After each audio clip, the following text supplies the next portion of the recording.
City पर स्वागत है आपका। मैं हूं आपके साथ सुहानी मलिक। बसपा प्रमुख मायावती ने यूपी में एनडीए और इंडिया दोनों ही के साथ लोकसभा चुनाव में गठबंधन से इनकार कर दिया। वहीं छोटे दल पहले से ही बीजेपी और सपा जैसे दलों के साथ दोनों खेमे में बढ़ चुके हैं। अब सवाल ये उठ रहा है कि कांग्रेस के पास यूपी में क्या ऑप्शन बचे हैं।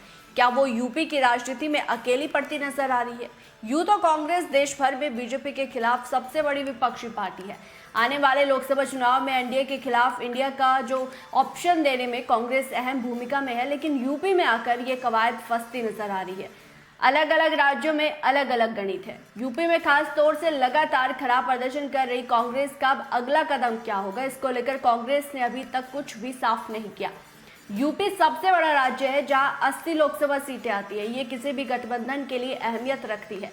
पिछले चुनावों में कांग्रेस का जो प्रदर्शन रहा वो उसके लिए सबसे बड़ा मुश्किल है। कांग्रेस ने 2014 का चुनाव आरएलडी के साथ मिलकर लड़ा, जिसमें उसे 7.5% वोट मिले और रायबरेली और अमेठी की 2 सीटें जीती थी। इन दोनों सीटों पर तब सपा ने उम्मीदवार नहीं उतारे थे। भाई अगर हम 19 की बात करें, 19 में कांग्रेस ने अकेले चुनाव लड़ा तो कांग्रेस को यहाँ 6% वोट मिला और सिर्फ एक रायबरेली की सीट जीत सकी।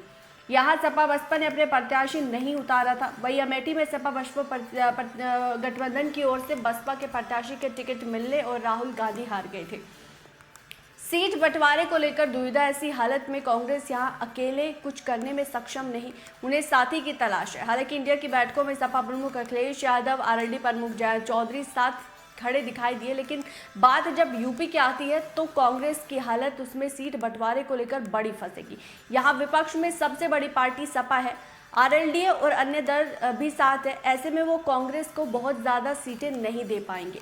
कांग्रेस की दुविधा यह है कि यूपी में सबसे ज़्यादा सीटें हैं, यहाँ चुनाव नहीं लड़ेंगी तो देश में उनकी विपक्ष की लीडरशिप पर सवाल खड़े होंगे। छोटे दल उनके साथ आ जाएंगे जो मजबूत होगा।